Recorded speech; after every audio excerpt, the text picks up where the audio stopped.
Strange service. Little did I dream, England, that you bore me under the Cotswold Hills, beside the water meadows, to do you dreadful service here, beyond your borders and during folding seas. I was a dreamer ever, and bound to your dear service. Meditating deep, I thought on your secret beauty, as to a child's face one may see the clear spirit miraculously shining. Your hills, not only hills, but friends of mine, and kindly. Your tiny knolls and orchards hidden beside the river, muddy and strongly flowing, with shy and tiny streamlets safe in its bosom. Now, these are memories only, and your skies and brushy sky prawns, fragile mirrors, easily broken by moving airs. In my deep heart, forever goes on your daily being, and uses consecrate. There you have Ivor Gurney, poet of the Seven and the Song, as he called his first book. Poet of very particular places, from the Cotswold Edge to the Severn Vale, and as he said in his poem By Right, he felt elect to praise every acre between Tewkesbury and Stroudway, Side and Wales Gate. When he was exiled from his home, first by the war and later in a London mental asylum, he prayed, "Do not forget me quite, O Severn Meadows." As a war poet, he celebrated his home not in general patriotism, but with intimate particularity. And I want to read from one of the poems that was only published later, which shows his difference from most of the war poets, the famous war poets.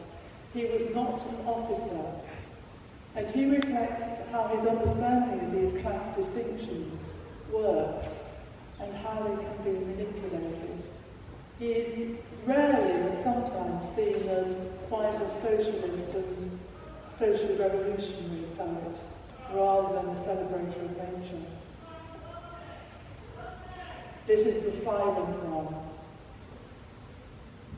who died on the wires and hung there, one and two, who for his hours of life had chattered through infinite, lovely chatter of Buck's accent, yet faced unbroken wires, stepped over and went, a noble fall, faithful to his stripes, and ended. But I, weak, hungry, and willing only for the chance of lying, to fight in the line, lay down under unbroken wires, and saw the flashes, and kept unshaken, till the politest voice, a finicking accent, said, "Do you think you might crawl through? There's a hole."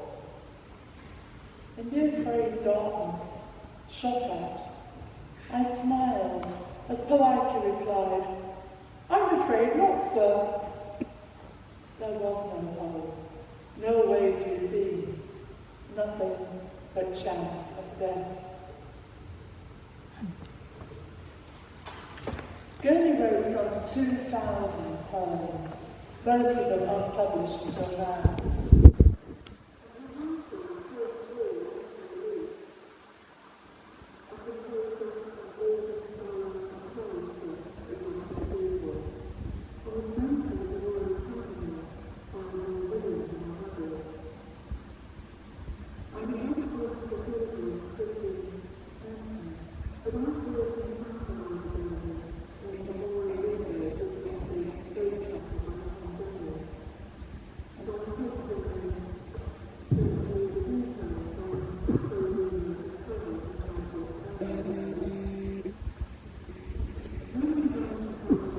Two sets of poems, both set in Gloucestershire.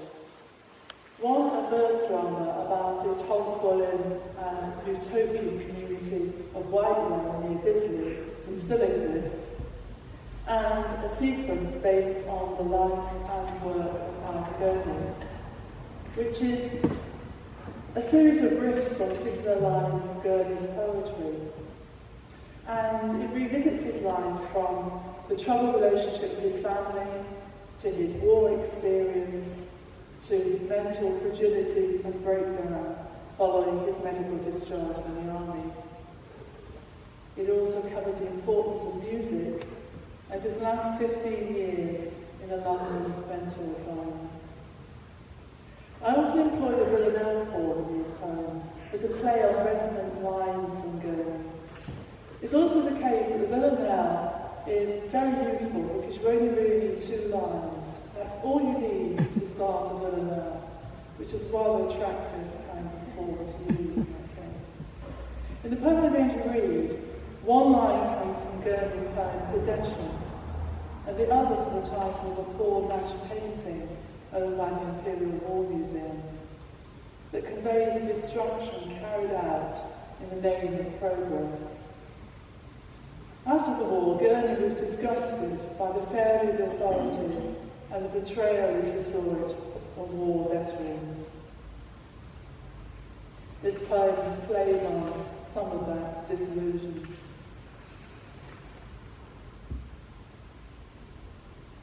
What shall please the wind? We are making a new world on the song, for order, peace and freedom to break through. But what shall please the wind, now the trees are gone? Fritz will bury Tommy when he's done. He'll mark him with a cross, give him his due. We are making a new world on the song. But where did the wood to make the cross come from? Here, where the plains are splintered and askew. Oh, what shall please the wind, now the trees are gone? Those planks the soldiers walk upon are none. Those beaches that once on prickly grew. But we are making a new world on the song. So men can sing as free as larks when war is won, and all the promises of peace made true. But what can please the wind, now the trees are gone? The blasted trunks gesture to the sun, as if the heavens could be appeased and wooed. We are making a new world on the song. But what shall please the wind, now the trees are gone? Gurney was awkward and ill-disciplined in his personal life, and in his work too. Of course, you could call this original, and I think I would. In this poem, I explore that paradox squarely. Virtue lies, you said, in making squares, the order of Roman camps and roads. Odd, from one who shirked the tidy life, set hours, regular meals, those tyrannies. Yet studying the intricacies of bird and bark, loving the solidity of a great cathedral tower, you volunteered for army life, and all that discipline of drill and endless cleaving. And despite your obstinate, odd versifying, elisions, strange syntax, crowded lines, you stuck with rhyme and metre, just about, as if you feared the consequence of letting it all out without restraint of riverbank, that Dionysian tide that floods the Severn Valley and sweeps everything aside. In the aftermath of war and his medical discharge, Gurney's fragile mental health began to be more evidently deteriorating. He returned to Gloucester, and I have written about the Mariners' Church at Gloucester here. Mariners.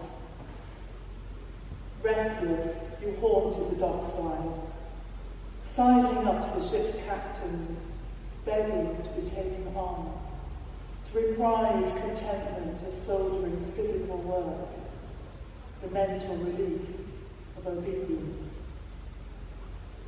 They knew better. Perhaps it was the gleam in your eye, your hands were soft, or maybe your language. They caught in you too much whiff of land, or the word just got around, with the organist of the Mariners' Church, poet Ivor, with friends in London, fancied being a sailor. So the grey walls of chapel and its bleak commandments were as far as you got. By then, Blighty was no longer home, or too much like that draper's shop and dreary street you walked away from all your life before. Unhappy mother, put upon brother, you found family elsewhere. But like a cat gone roaming, easing itself into neighbours' houses, coming back from time to time to sniff its bowl or curl up in the best chair, you never quite lost touch. And she never quite gave up on you, Mother, despite the shame of her mad son, and the threepence she paid out each week for the Gloucester Journal you never read. While Gurney was put into a mental hospital in Gloucester, he escaped and tried to kill himself. So he was moved to an asylum in London, where he spent the next, the remains of his life, died when he was 47 of tuberculosis. And he was visited by his many friends in the London region, but no one really got through to him, except someone he'd never met before, Helen Thomas, the widow of poet and dead soldier Edward Thomas. Helen Thomas visits Ivor Gurney.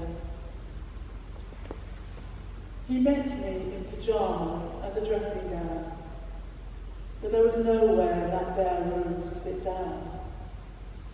I put my flowers on the bed. No vase. Glass or pottery shards can stammer arteries. He likes a pretty hat I chose especially to wear, and stared directly in my face, as if he sought a likeness there to my dead Edward. Let us talk of him, I said.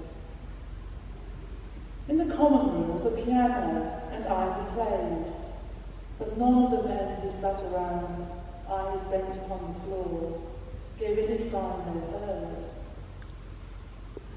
He wouldn't go into the garden, that travesty of countryside. If only he were let out his Gloucestershire for an hour of happiness.